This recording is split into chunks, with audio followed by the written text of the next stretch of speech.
बात कर रहे हैं हम कन्वर्जन की। अब कन्वर्जन में पहले कुछ चीजें ध्यान दे लेते हैं, मतलब क्या क्या चीजें हम याद रखें कन्वर्जन के, कौन कौन से स्टेप याद रखें।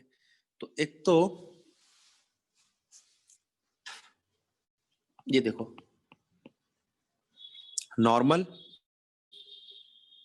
एडिशन। अगर आपको किसी कन्वर्जन में कोई चीज एडिशन करनी है तो मल्टीपल बॉन्ड का होना जरूरी है। जैसे एल्कीन, एल्काइन, इनमें एडिशन हो सकता है। ये क्या है, कार्बोनाइल ग्रुप, इसमें भी एडिशन हो सकता है। ठीक है, चलो अब एडिशन होता किसका है। एक चीज है न्यूक्लियोफाइल। न्यूक्लियोफाइल मतलब जो जनरली नेगेटिव होते हैं, और एक इलेक्ट्रोफाइल, ये जनरली पॉजिटिव होते हैं। ठीक है, अगर ये न्यूट्रल हुए तो इलेक्ट्रॉन एफिशिएंट होंगे,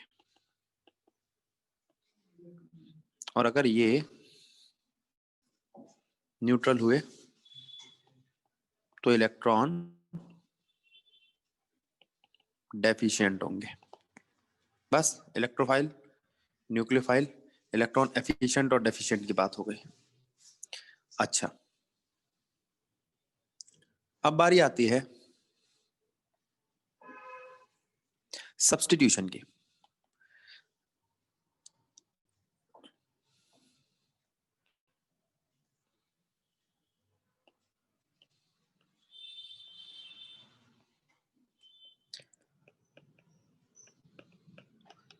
अब सब्स्टिट्यूशन में न्यूक्लियोफिलिक सब्स्टिट्यूशन का मतलब क्या है।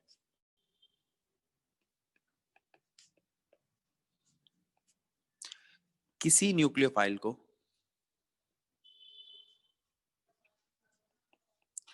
कोई न्यूक्लियोफाइल ही सब्स्टिट्यूट करेगा।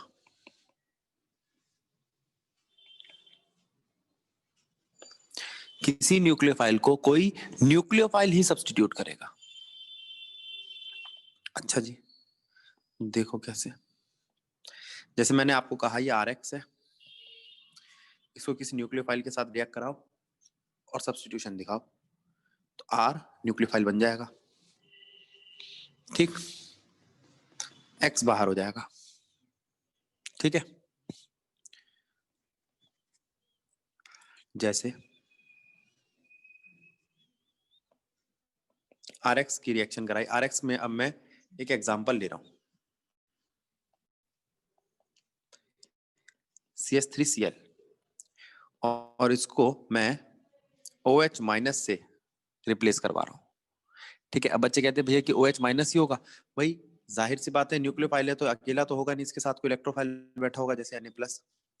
तो ये इसको रिप्लेस करेगा, लेकिन ये कब करेगा, जब ये एक्वस फॉर्म में। क्यों भाई, एक्वस फॉर्म में आयनिक फॉर्म में आ जाता है। हाँ, तो ये बनाएगा CH3OH और NaCl बाहर।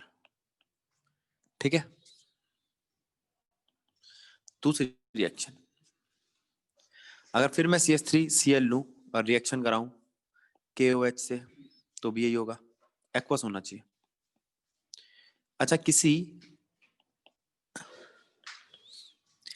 AgF से करा दूं, NaI से करा दूं, तो जो CH3 का Cl है ना, ये जो CH3 का Cl है, इसको F रिप्लेस कर देगा या I रिप्लेस कर देगा। अब आपको याद आ जाएगा, ये मैंने आपको नेम्ड रिएक्शन में कराया था, स्वार्ट्स और फ्रिंकल स्टेन रिएक्शन।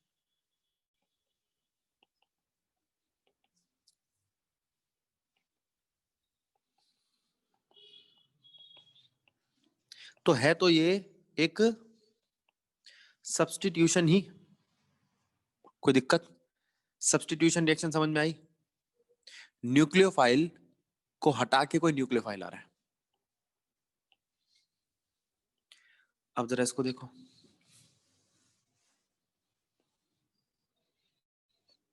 ये RX है, RCOO R डैश AG, ये AG प्लस का है, X के साथ जाएगा, RCO माइनस इस R के साथ जाएगा, इसको R डैश कर दो।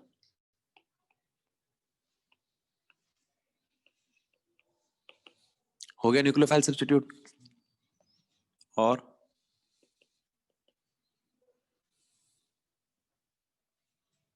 KCN या AgCN, अब बड़ा इंपॉर्टेंट टॉपिक आएगा, जरा ध्यान देना। K प्लस का CN माइनस का, तो ये बनाएगा RCN। K प्लस का अब Ag प्लस या CN माइनस नहीं है, AgCN एक कोवेलेंट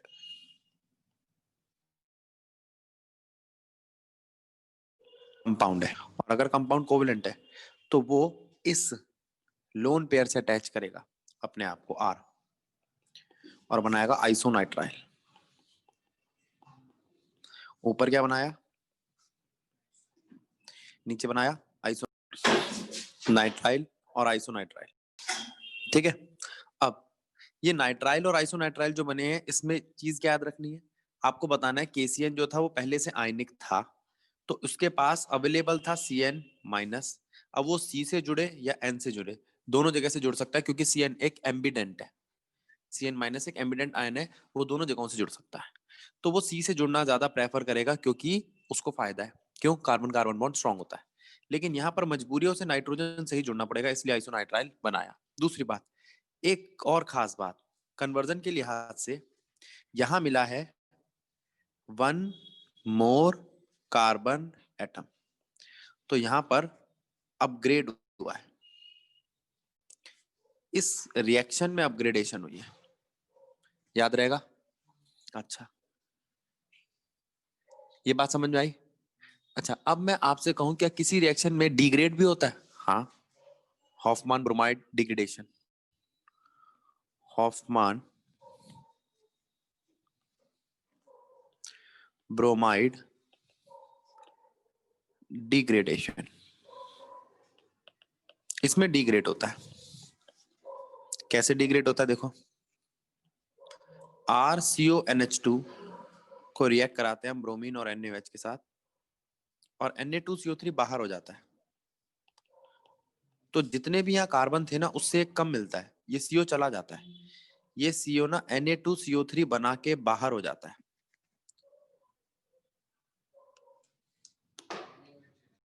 अच्छा, 4 NaOH, हाँ ये गलत लिख दिया, देखो NaOH। अब ठीक है, अब देखो, ये हॉफमैन ब्रोमाइड डिग्रेडेशन में एक कम कार्बन मिलता है, तो इसमें 1 लेस कार्बन एटम, तो इसे बोलते हैं डिग्रेड होना, एक कम मिला है। अच्छा, अब बारी आती है, अगर मुझे 2 कार्बन बढ़ाने हो तो देखना जरा, पहले लो RX, उसकी रिएक्शन कराओ इस रिएजेंट के साथ, ये है क्या, सोडियम सॉल्ट ऑफ इथाइन, ये हमने 11th में पढ़ा था, ये बनता कैसे है, इथाइन एसिड होता है, वीक एसिड। ये जब सोडियम यानी कि बेस के साथ रिएक्ट करता है तो देता है ये सॉल्ट, और हाइड्रोजन छोड़ता है, और जो हाइड्रोजन छोड़े वो एसिड। ठीक, अब वो कहता है, तो ये बात समझ में आई, HC triple bond CH Na के साथ रिएक्शन करके बनाता है और हाइड्रोजन छोड़ता है, और ये जो HC ट्रिपल बॉन्ड CNA है, ये बड़ी काम की चीज बन जाती है। अगर मुझे C4H9Cl को रिएक्ट कराना हो इससे, तो जाहिर सी बात है आपके 2 कार्बन बढ़ जाएंगे। ठीक है, एक तो यहाँ पर आयन मिल गया। अच्छा, आयन को एन बना सकते हो, 2 हाइड्रोजन दे दो निकल की प्रेजेंस में, वो तो सिंपल सी रिडक्शन है, 2 हाइड्रोजन दे दो, हाइड्रोजनेशन हो जाएगी ना। अच्छा, अब इसको देखना, ये क्या है, अगर मैं 4 कार्बन से 10 कार्बन बनाना चाहूं तो देखते क्या करेंगे, दोनों तरफ सोडियम लगा होगा, दोनों तरफ के सोडियम से ये Cl रिएक्ट करेगा, करेगा, और हमें कितने कार्बन मिलेंगे?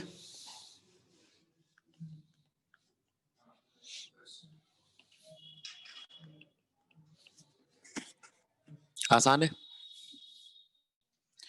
क्लियर?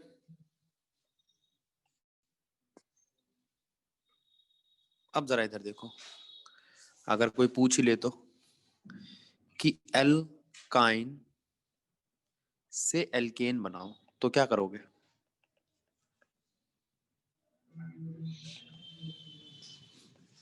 आसान सी रिएक्शन है, फिर भी ध्यान दे लेते हैं। निकल की प्रेजेंस में एल्काइलेशन में आपको ये मिलेगा, और फिर निकल की प्रेजेंस में एल्काइलेशन में आपको ये मिलेगा।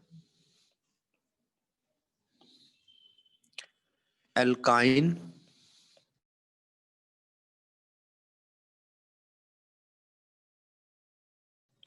एल्काइन कोई दिक्कत?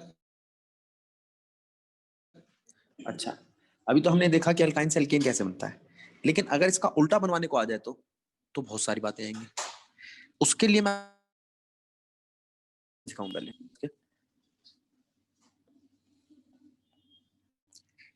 हेलोजिनेशन, एल्केन का हेलोजिनेशन करना बड़ा आसान है। आप एल्केन लो, Cl2 दो या कोई भी Br2 दो, तो वो क्लोरो एल्केन दे देगा। और अगर एक बार क्लोरो एल्केन मिल गया तो उस पर एक रिएक्शन और हो सकती है, वो है बीटा हाइड्रोजन एलिमिनेशन।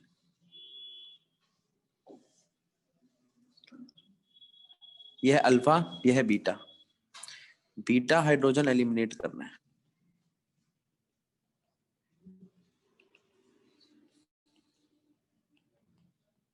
तुम्हें मिला क्या? एल्कीन, ठीक है? अब उस कन्वर्जन के पास जाते हैं जिसकी मैं बात कर रहा था। एल्केन से एल्काइन, एल्केन से एल्काइन, एल्केन से एल्काइन कैसे बनेगा? देखो, ये है आपका एल्केन, इसे दो क्लोरीन, सनलाइट के प्रेजेंस में आपको देगा हेलो एल्केन। अब हेलो एल्केन लो, इसको दे दो एल्कोहलिक KOH, यानी कि बीटा हाइड्रोजन एलिमिनेशन, ये आपको देगा एल्कीन, ठीक है? अब एल्कीन को अगर आप खोल के लिखना चाहो तो ऐसे लिख सकते हो,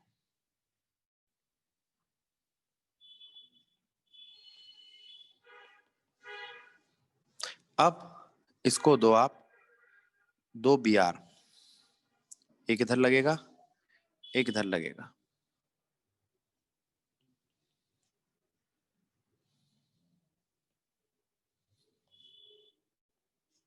लग गए दो Br। अब इसको दो एल्कोहलिक KOH, ठीक है? देखो,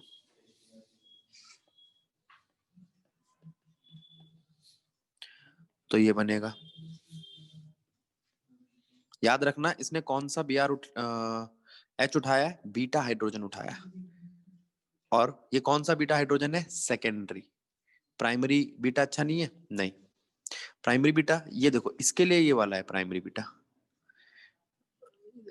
अगर मैं इसको देखूं तो उसके लिए ये बीटा हाइड्रोजन है, और अगर मैं इसको देखूं तो उसके लिए ये बीटा हाइड्रोजन है। याद रखना, तो प्राइमरी नहीं हटाया मैंने, सेकेंडरी हटाया बाय सेट जेफ रूल, तो ये बचा रह गया अभी भी। अब एल्काइन कैसे बनाए? तो एक और रिएजेंट है NaNH2, जिसमें NH2 लेके जाएगा इस Cl को, इस H को, और Na लेके जाएगा इस Br को, और बचेगा CH ट्रिपल बॉन्ड C ऊपर सी की गड़बड़ कैसे है? अच्छा मैंने एच हटाया नहीं, ये डबल बॉन्ड लगा था ना, ये एच हटेगा यहाँ से। CH2 CH3, इंपॉर्टेंट कन्वर्जन है ये, एल्केन से एल्काइन, समझे? ठीक, चलो अब एक चीज और इंपॉर्टेंट है कन्वर्जन में, वो है Wurtz reaction, Fittig reaction, Wurtz Fittig reaction. Wurtz reaction, sodium की प्रेजेंस में RX को रिएक्ट कराओ, बता चुका हूं, ड्राई ईथर की प्रेजेंस में आपको दे देगा, क्या देगा? Double carbon atoms. फिटीग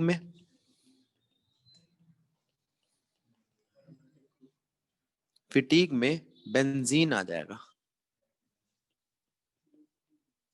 सेम सब कुछ, और आपको डाइफिनाइल मिलेगा।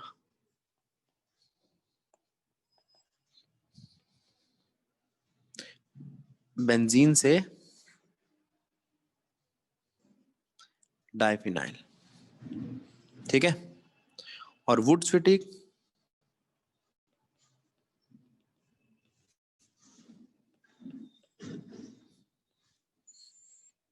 RX और बेंजीन एक्स दोनों।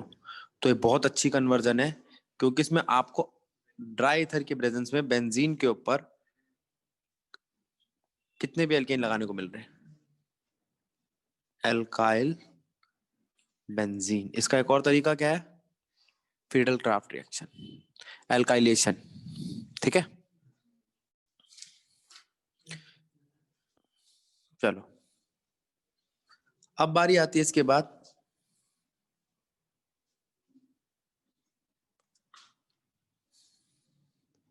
ऑक्सीडेशन की। ये हाइड्रोकार्बन, अगर मैं हाइड्रोकार्बन का ऑक्सीडेशन करता हूं तो मुझे मिलता है एल्डिहाइड या कीटोन, और उसका भी आगे जाके ऑक्सीडेशन करता हूं तो मिलता है कार्बोक्सिलिक एसिड।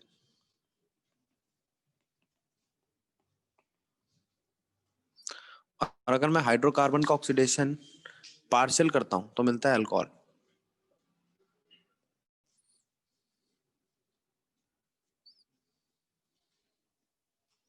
अब आप कहोगे पार्शियल ऑक्सीडेशन क्या है, कंप्लीट ऑक्सीडेशन क्या है? क्या है ये? तो weak oxidizing agent partial oxidation करते हैं, जैसे NaOH, aqueous, KOH, aqueous, copper, ठीक है। और स्ट्रॉन्ग, अब स्ट्रॉन्ग में एक तो है माइल्ड, जैसे मोलिबिडियम का ऑक्साइड, वेनिडियम का ऑक्साइड, क्रोमियम का ऑक्साइड, क्रोमिक एसिड। और बहुत ज्यादा स्ट्रॉन्ग जो है वो कौन है? K2Cr2 7 या KMnO4, जो पूरी तरीके से ऑक्सीडेशन कर देते हैं एसिड की प्रेजेंस में, एल्कली की प्रेजेंस में। तो ये हो गया आपका ऑक्सीडेशन। अब अगर इसका उल्टा करना हो तो वो हो गया आपका रिडक्शन। रिडक्शन के लिए रिड्यूसिंग एजेंट कौन सी यूज करेंगे?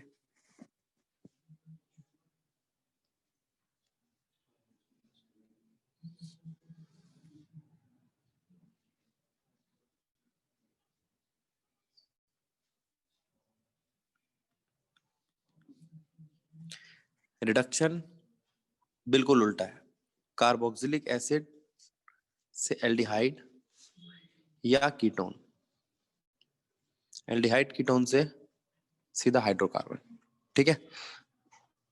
H से दिखा देते हैं रिडक्शन का सिंबल, इससे बना हुआ अल्कोहल,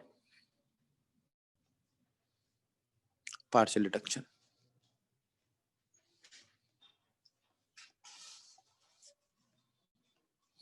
ठीक है, ठीक है। अब वीक रिड्यूसिंग एजेंट कौन है?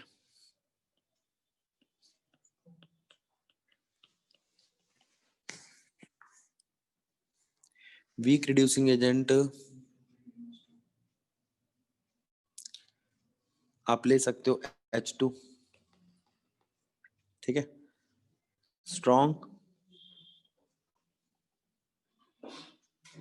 Lithium aluminium hydride in presence of acid, लेकिन ये थोड़ा कॉस्टली होता है, याद रखना अगर कभी रीजन में आए तो। NaBH4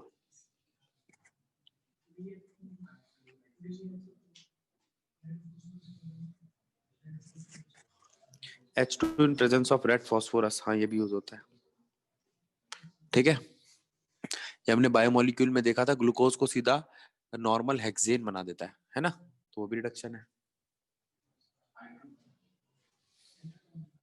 H2 in presence of निकल लिख दिया, और कुछ? ठीक है, तो ये हो गया आपका रिडक्शन। अच्छा, रिडक्शन देख लिया, ऑक्सीडेशन देख लिया, चलो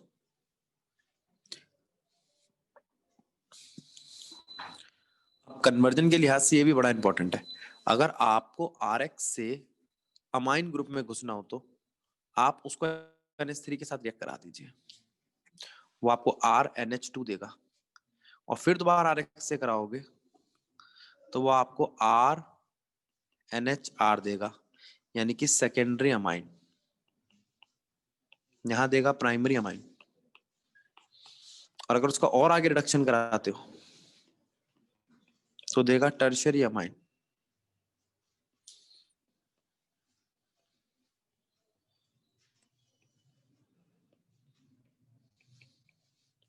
ये कन्वर्जन के लिहाज से इंपॉर्टेंट तो नहीं है। क्वाटनरी अमीन,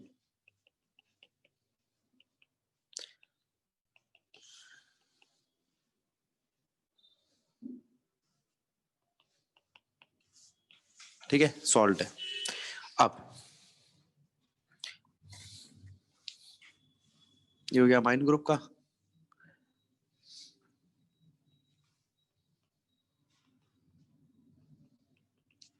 अब बारी आती है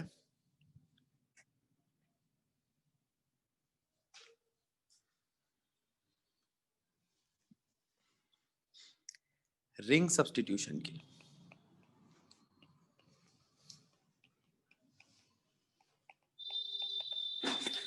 ट्वेल्थ में हमारे पास बेंजीन के ऊपर क्या क्या लगा हुआ है। अगर बेंजीन अकेला ही हो, मान लो ये हो, तो आप बेंजीन पे किस किस चीज का सब्स्टिट्यूशन कर सकते हो, देखो।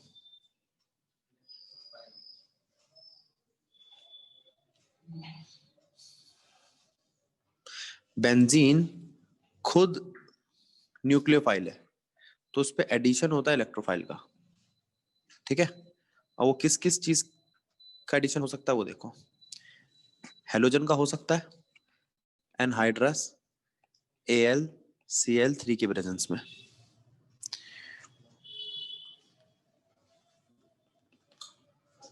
RX का हो सकता है, फिर वही एनहाइड्रस AlCl3 के प्रेजेंस में।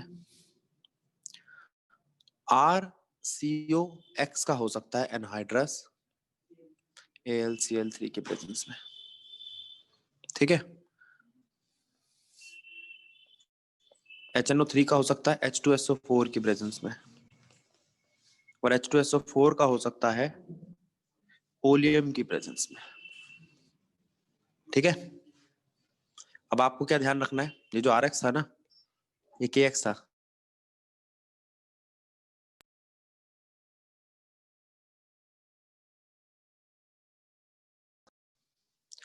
इसका जो प्लस है ना, वो इलेक्ट्रोफाइल है।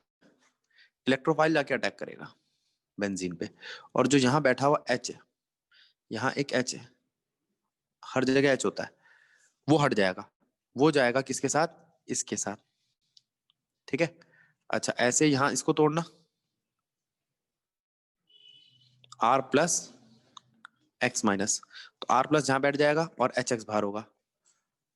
इसको तोड़े तो RCO plus X minus, RCO उसमें जुड़ जाएगा, और इसको तोड़े तो इसको देखते हैं, OH माइनस NO2 प्लस, तो NO2 प्लस जुड़ेगा जाके, H2SO4 तोड़ू तो OH माइनस HSO3 प्लस, ठीक है, सल्फोनिक एसिड तो सल्फोनिक एसिड HSO3 जाके जुड़ेगा, NO2 जाके जुड़ेगा, RCO प्लस जाके जुड़ेगा, R जाएगा या X, किसके ऊपर, बेंजीन के ऊपर। देखो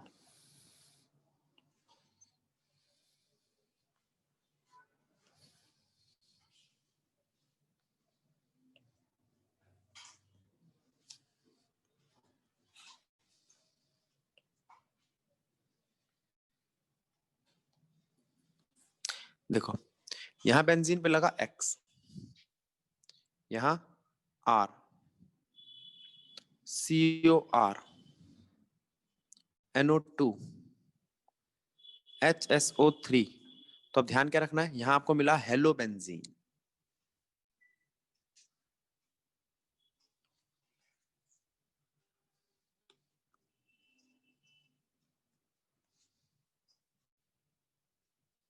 यहां आपको मिला एल्काइल बेंजीन, यहां मिला एल्काइल फिनॉन, यहां मिला नाइट्रो बेंजीन, फिर बेंजोसल्फोनिक एसिड,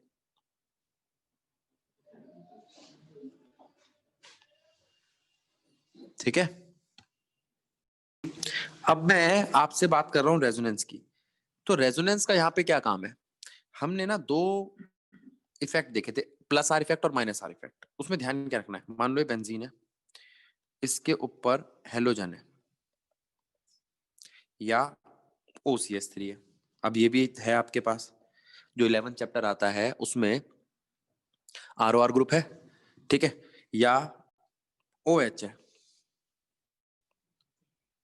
ठीक है, फिनॉल, या खाली CH3 है, टोलिन आ जाएगा कई बारी, और NH2 है। NH2 स्पेशल केस है इसके, क्योंकि ये कोई भी ना नॉर्मल रिएक्शन नहीं दिखाता, फ्रिडल-क्राफ्ट रिएक्शन नहीं दिखाता, क्यों नहीं दिखाता बात करेंगे, लेकिन ये पांचों के पांचों प्लस आर इफेक्ट दिखाते हैं, यानी कि ऑर्थो पैरा डायरेक्टिंग है ये फॉर इलेक्ट्रोफिलिक एडिशन। अभी जो ये 5 एडिशन करें ना, यही 5 एडिशन इन पे भी होंगे,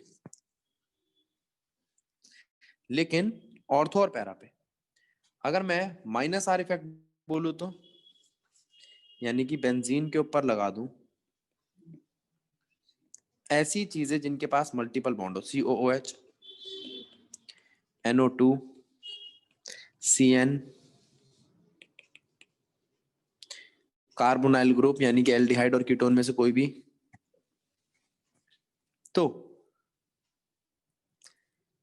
ये सब के सब मेटा डायरेक्टिंग है। कैसे है, तो अब जो भी चीज होंगे meta directing for electrophilic addition, वही 5 एडिशन जो पीछे दिखाए। अब ध्यान क्या रखना बेटा आपको, याद रखने के लिए आप ये याद रख लो कि लोन पेयर वाले प्लस आर इफेक्ट दिखाते हैं, मल्टीपल बॉन्ड वाले माइनस आर इफेक्ट दिखाते हैं, ठीक है।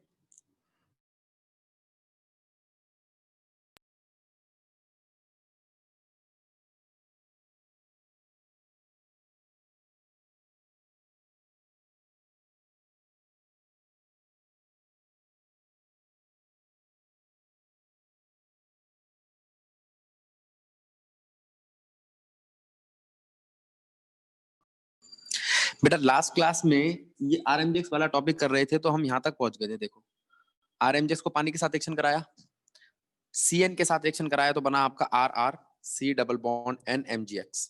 अगर मैं इसको पानी दे दूं तो R C double bonded O R, यानी कि इसके पास ऑक्सीजन जाएगा। ठीक है। अच्छा, पानी के कितने मॉलिक्यूल्स होने चाहिए जो टूटेंगे? यहाँ पे मैं 2 मॉलिक्यूल ले रहा हूं, एक ने 2 हाइड्रोजन दिया और एक ऑक्सीजन दिया। ऑक्सीजन गया आपका C के पास और जो 2 हाइड्रोजन है वो गए N के पास। एक और हाइड्रोजन और OH आयन लिया, OH आयन गया, OH आयन का H आयन गया आपके N के पास और OH आयन गया Mg के पास। तो आपका MgOHX तो बाहर हो गया।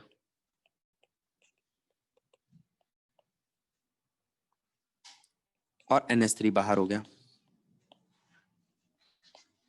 ठीक है, RCOR NH3 बाहर, MgOHX बाहर। ठीक, अब जरा यहाँ पे ध्यान दे लो, ये RCOR क्या है आपका? कीटोन। RCOR क्या है? कीटोन। अब आपको RMgX से अब तक क्या मिल चुका है? ये एल्केन। RMgX ने आपको दिया एल्केन, यहाँ पे कीटोन। अब आगे देखो, अगर मैं कीटोन पर अटैक कराता हूं RMgX का, तो RC पे जाएगा, MgX O पे जाएगा और जो कंपाउंड बनेगा आपका वो होगा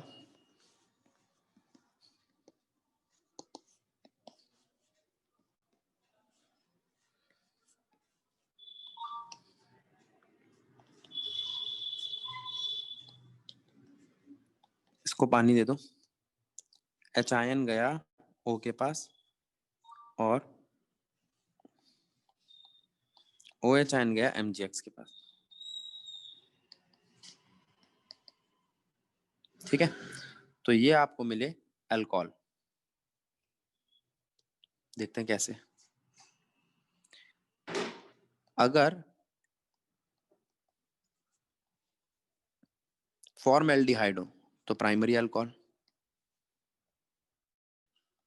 एल्डिहाइड हो तो सेकेंडरी अल्कोहल और कीटोन हो तो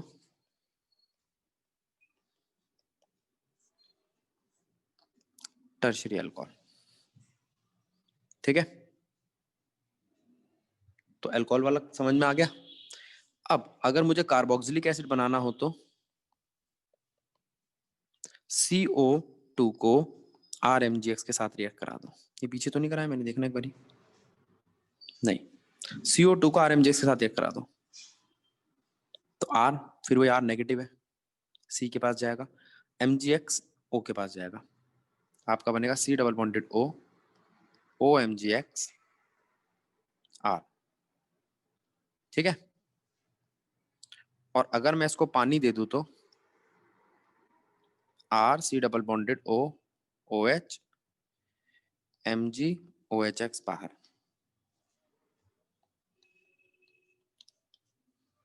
कार्बोक्सिलिक एसिड।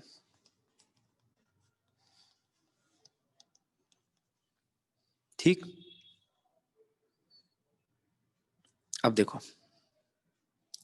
आपको एल्केन क्या क्या दे चुका है?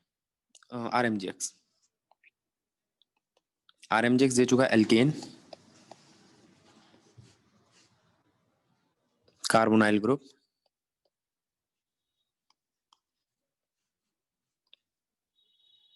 Carboxylic acid.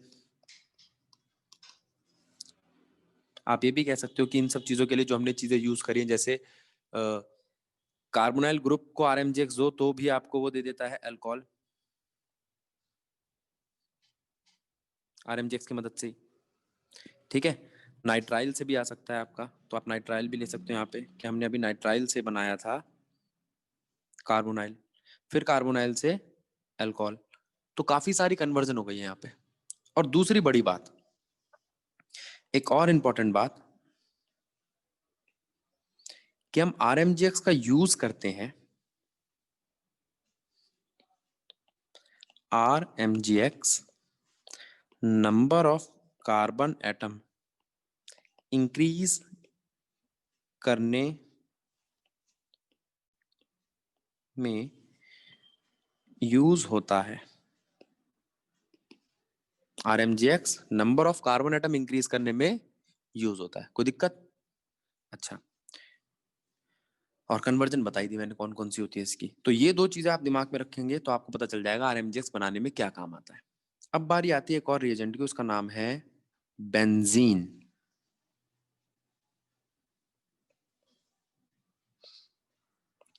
Diazonium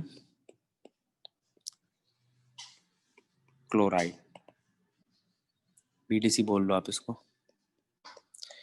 benzene diazonium chloride बनता है किससे? एनिलीन से। इसका मतलब ये कन्वर्जन एनिलीन से स्टार्ट हो सकती है। ठीक है, एनिलीन से बनता क्या है? एनिलीन को आप NaNO2 दो, HCl की प्रेजेंस में 273 टू 278 केल्विन। ठीक है, तो आपको जो मिलेगा वो मिलेगा benzene diazonium chloride, highly reactive, यानी कि नाइट्रोजन छोड़ना चाहता है, अपना नाइट्रोजन छोड़ना चाहता है। अब देखो क्या क्या करेगा ये, किस किस के साथ रिएक्ट करेगा। इसकी काफी सारी नेम रिएक्शन भी देखी है हमने। आप इसको वार्म वाटर दो,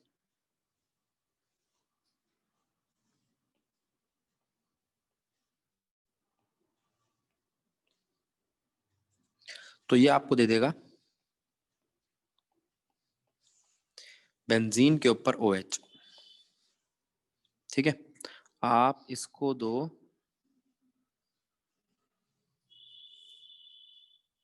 कॉपर की प्रेजेंस में HX। अब यहाँ पे X हो सकता है आपका Cl या Br।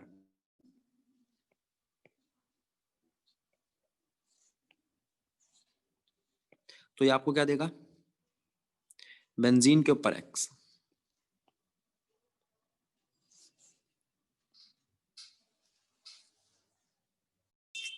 बेंजीन के ऊपर क्लोरीन या ब्रोमीन। अगर आप इसको दोगे कॉपर क्लोराइड या कॉपर ब्रोमाइड की प्रेजेंस में HCl या HBr, तो भी आपको बेंजीन के ऊपर।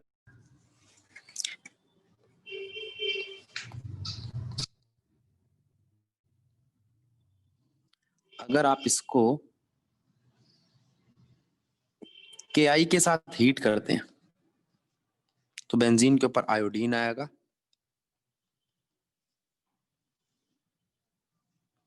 HbF4 के साथ रिएक्ट कराते हैं तो बेंजीन के ऊपर आएगा BF4। इन सभी रिएक्शन में जो बेंजीन के ऊपर पहले से NO2 लगा था वो बाहर हो जाएगा। अभी जो BF4 आया है इसको हीट करने पर आपको मिलेगा F, BF3 बाहर। और अगर मैं इसको HNO2 के साथ रिएक्शन करा दूं कॉपर की प्रेजेंस में, फिर वही हीट करने पर तो बेंजीन के ऊपर NO2 भी लग जाएगा। एक और चीज, अगर NO2 का रिडक्शन कर दूं आयरन और स्क्रैप, आयरन और HCl के प्रेजेंस में, तो फिर आपको एनिलीन मिल जाएगा, जिससे आपको दोबारा बेंजीन डाइजोनियम क्लोराइड मिल सकता है। मिल सकता है। अगर मैं इसको H3PO2 के साथ रिएक्ट कराऊं तो ये आपको सीधा बेंजीन दे देगा। H3PO2 in presence of water, और इथेनॉल की प्रेजेंस में अगर हम वाटर देके हीट करें तो भी ये बेंजीन दे देगा। तो ये सारे रिएजेंट बना सकता है या कन्वर्जन के लिए हम यूज कर सकते हैं जब हमें दिया जाए बेंजीन डाइजोनियम क्लोराइड या एनिलीन। एनिलीन तो कन्वर्जन के लिहाज से ये भी बड़ा इंपॉर्टेंट कंपाउंड है। अब यहां पर जो इंपॉर्टेंट कंपाउंड थे जो जो कन्वर्जन के, वो तो कंप्लीट हो जाते हैं। अब इसके बाद आप कन्वर्जन में एक तो क्वेश्चन करेंगे जो कन्वर्जन के क्वेश्चन है, और एक काम और करके रखेंगे सारे बच्चे, ये मैं भी एक चार्ट बना दूंगा, convert all named reaction in conversion.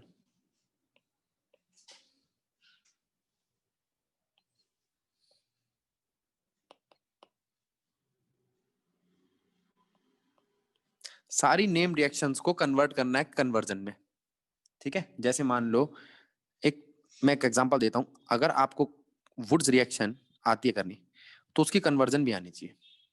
Wurtz reaction क्या कन्वर्ट करती है? एल्केन को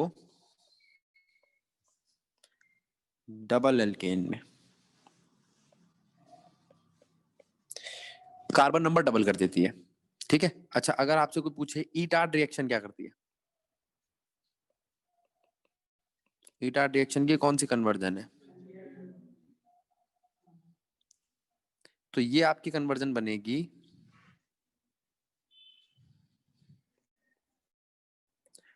बेंज एल्डिहाइड टू, क्या बनेगा बेंज एल्डिहाइड से?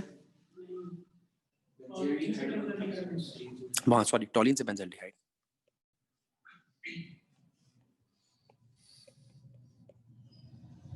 टॉलिन से बेंज एल्डिहाइड। अब इसके बाद बारी आती है एल्डोल की। एल्डोल कंडेंसेशन में आपको क्या मिलता है? देखो,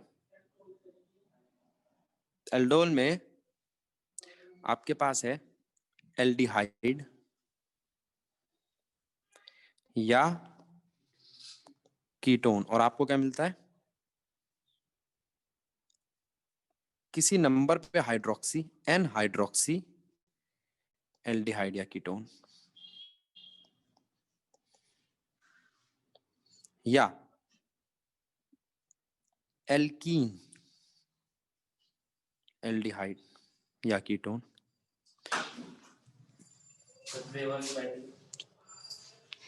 एल्कीन एल्डिहाइड या कीटोन, ठीक है।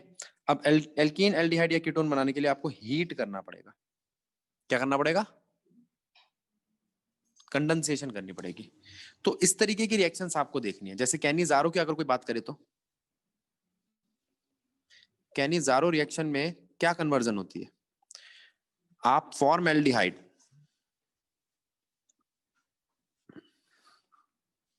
से बना सकते हो फॉर्मिक एसिड, ठीक है, और यहां पर आप मिथेनॉल भी बना सकते हो, ठीक है। तो ये सारी रिएक्शंस, ऐसी 30 या 32 रिएक्शंस है, वो भी कन्वर्जन के लिए प्रिपेयर करनी है।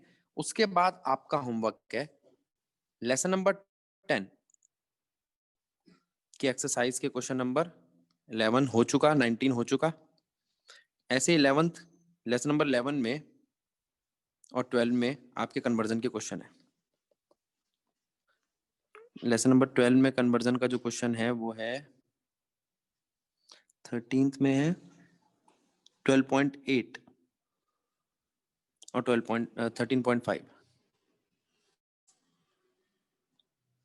एक्सरसाइज का 5 और 8। 12th में है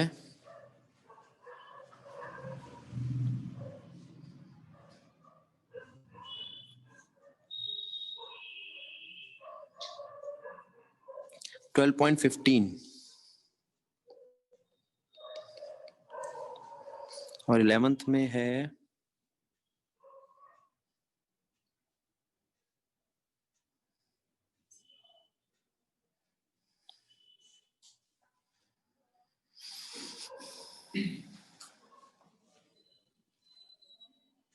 11.20।